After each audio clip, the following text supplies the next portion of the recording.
और आप पढ़े लिखे रहेंगे तो अम्बेडकर साहब का वो कथन याद रखिएगा, शिक्षा उस शेरनी का दूध है जिसने पिया है वो दहाड़ा है। तो आपको हर हाल में शिक्षा लेना है, वरना आपको लोग कुचल के चले जाएंगे। अंग्रेज तो छोड़िए, ये भारतीयों ने ये सा कुकर्म किया है। आप जलियांवाला बाग और इसमें देखेंगे ज्यादा खून खौलेगा आपको मूला कर्म में, जो भारतीयों ने किया यहाँ पे। दिल को तकलीफ तो अपने पहुंचाते, गैरों को पता क्या है कि दिल दुखता किससे। ये देश के लिए आपको शर्म आएगी। हमारी संस्कृति पे जहां हमें नाज होता है, ये हमारी संस्कृति में दाग है, दाग धब्बा है। जिस तरह चांद में भी दाग है ना, हमारी अपनी संस्कृति की इस दाग को कभी भूल नहीं सकते हैं कि पूरी दुनिया में ये कैसा देश है जहां मूला कर्म लिया जाता है। देखिए, पहले नीचे जात वाले लोग रहते, नीचे जात वालों को बहुत सताए। इझवा जनजाति थी जो SC ST में आते हैं, इझवा जनजाति। अब एक मंदिर था, मंदिर के सामने क्या थी? सड़क थी। तो इझवा जनजाति के लोगों को, यहाँ के लोग जो ऊंचे जात वाले थे, वो कहते थे कि तुम इस सामने से नहीं जा सकते, यहां से तुम प्रवेश नहीं कर सकते। दूसरा रास्ता बहुत लंबा दूरी तय करके था, 5-6 किलोमीटर। अब अगर किसी का घर यहाँ है और उसको यहाँ जाना है तो वो मंदिर के रास्ते से नहीं जा सकता है, लौट के जाएगा पूरा गांव हेल के बाहर यहाँ पर, और फिर आना है तो इस तरह से हेल के आए। बताइए, ये गलत बात था कि नहीं?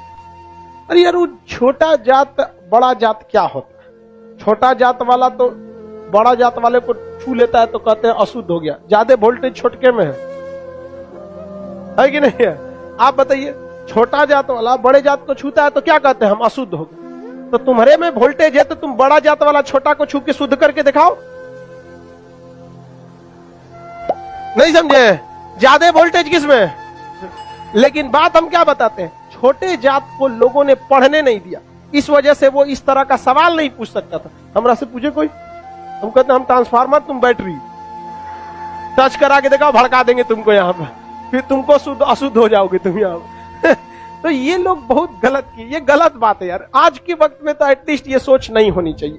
क्या छोटा बड़ा जात करते, मतलब क्या ही बताया जाए इनको। खुद हिंदू धर्म के शास्त्र में पढ़ी, आपको पढ़ा है, ऋग वैदिक काल में जाति का निर्धारण कर्म के आधार पर, उन लोगों ने अपनी फायदा के लिए जाति के आधार पर कर दिया, वंश के आधार पर किया कि नहीं किया? हम ये बात थोड़ी कर रहे हैं, ये तो ऋग्वेद में लिखा है। हम कौन होते हैं भैया बताने वाले कि जाति के आधार पर होगा कि नहीं? ऋग्वेद हम लिख ले हैं, जाके पढ़िए ऋग्वेद में। वहां एक ही परिवार में 4 जाति के लोग रहते, प्रारंभिक वही है ना, बाद में ना संशोधन कर दिया गया, तो गलत था। यहाँ पर केरल में बहुत अत्याचार हुआ। यहाँ पे केरल का त्रावणकोर का एक राजा था, यहाँ पर इसने दलित महिलाओं को मूला कर्म लगाता था। टैक्स था मूला कर्म।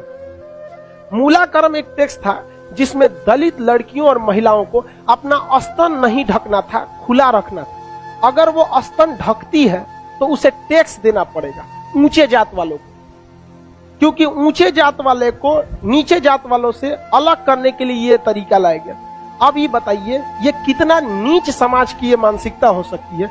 ये आप कह सकते हैं कि जिस भारत में नारियों की पूजा होती है, उस भारत में ये मूला कर्म स्तन ढकने के लिए, और वो भी इस नाते कि तुम दलित हो, कितना गलत है। और इसको देखिए, इस पे कोई बहुत बड़ा बवाल आज तक हुआ है नहीं, लेकिन एक मूवी अगर आ जाएगी पद्मावती, या एक बाजीराव मस्तानी, एक कोई मूवी आ जाएगी, या कोई किसी कंपनी का प्रचार आ जाएगा। अभी एक किसी कंपनी का कोई प्रचार आया था दीपावली को, उसके लिए बवाल हो गया। कभी इसके लिए बवाल हुआ है? नहीं, होगा भी नहीं। रीजन क्या है?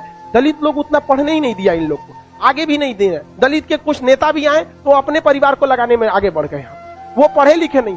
यहाँ एक मूवी के लिए बवाल हो सकता है, जिस हम पर्सनली हम बताते ना, बवाल की वजह से हम बाजीराव मस्तानी मूवी देखे, हमें ऐसा नहीं लगा कि उसमें क्या था। भले काटने के बाद वो था कि क्या था हमको ये नहीं पता, लेकिन ऐसा उसमें मूवी में कुछ गलत दिखाया गया है।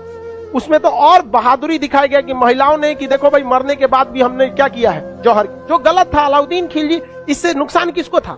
इससे अलाउद्दीन खिलजी का वह चेहरा जो सबको नहीं पता था, वो भी देख लिया लोगों ने, लेकिन उसके लिए विरोध हो सकता है। लेकिन इतना गलत चीज के लिए कभी आपने विरोध देखा है?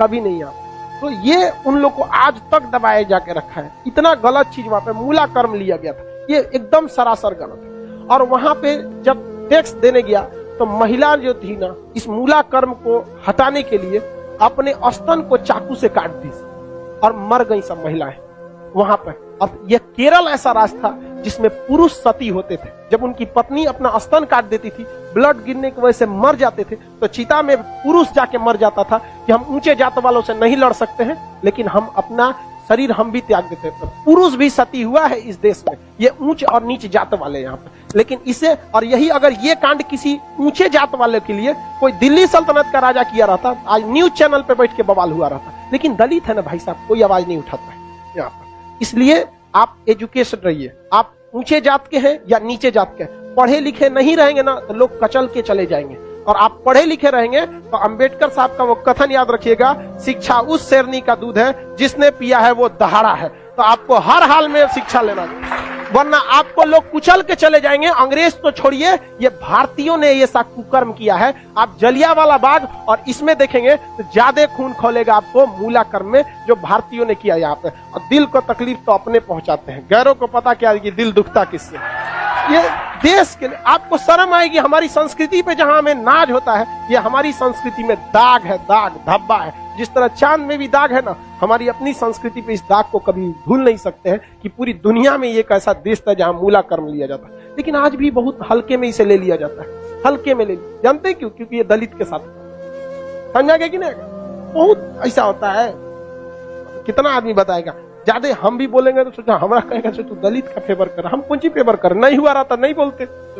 इजवा जनजाति के लोगों ने विरोध किया और इजवा जनजाति वालों ने क्या किया, इसको हटाया और मंदिर के सामने से वो क्या होने लगे ज्यादा। अरे भगवान ने कब कह दिया कि तुम हमको मतलब, अरे यार राम जी सबरी के जूठिया बेर खाए थे, तू राम जी से बड़ा हो गया। अरे राम जी के पैर के धूल के बराबर है आज के वक्त में, चाहे कितना बड़ा आप प्रकांड विद्वान।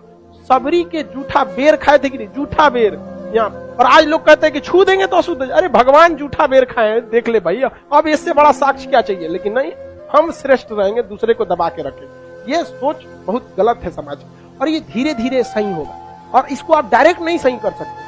अभी समाज में ऐसे लोग हैं ना जिनके दिमाग में ये बैठा हुआ है ऊंच जात हम श्रेष्ठ हैं। ये नहीं, ये समाज के लोग धीरे धीरे धीरे धीरे डिकम्पोज हो जाएंगे, बूढ़ा होके समाज। नई जनरेशन आ रही है ना, ये जनरेशन सही है। लेकिन इसमें भी बहुत सारे ऐसे हैं लोग जो ये बात को मतलब ले। लेकिन आज आप लोग युवाओं में आप देखिए, आप लोग में ऐसी सोच नहीं है, अभी नहीं है। लेकिन आप अपने घर में देखिएगा, अपने दादा पर दादा दादा, उन लोग में अभी भी ये सोच है। हमारे यहाँ पे हमारी दादी भी थी तो नौटंकी करते, हम खटिया पे बैठे थे उनके, हमारी दादी से नहीं जमता था बहुत। कोई नौकर वोकर आते थे तो ना काम करने के लिए, तो उसके लिए अलग गिलास रखी थी, उसके लिए शीशा का अलगे रहता था। क्योंकि ये कौन सा तरीका है आपका भाई? आप भी पीने के बाद धुल देंगे, वो भी धुला जाएगा, सब साफ हो जाएगा, इसमें कौन सा बात है। लेकिन ना, मर गई लो, खत्म कहानी। मेरी सच बता, हम तो सोचते हैं ना, कोई मरे तो हम उससे उठा के एक बार पूछे कि आपको ऊंचे जात वाले शमशान में फूके कि नीचे जात वाला, और जो आपको आग लगाएगा ना वो किस जाति का हो, हरिजन होगा।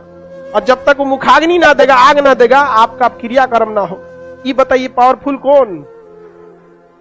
समझा कि नहीं? छोड़ो इस सब बात को, लेकिन क्या कहिएगा, आप शिक्षित रहिए। आपसे आदमी उम्मीद रखता है कि आप समाज में ये भेदभाव को खत्म कीजिए, क्योंकि आप जिस जाति में पैदा हुए, जिस परिवार में पैदा हुए, इसमें आपका कोई योगदान नहीं। हो सकता है कि आप किसी दूसरे जाति में पैदा हो सकते हैं, तो आपकी ये कोई योग्यता नहीं जिसे आपने अर्जित किया है। ये भाग भरोसे है कि आप ऊंचे जात में हैं तो कोई नीचे जात में है।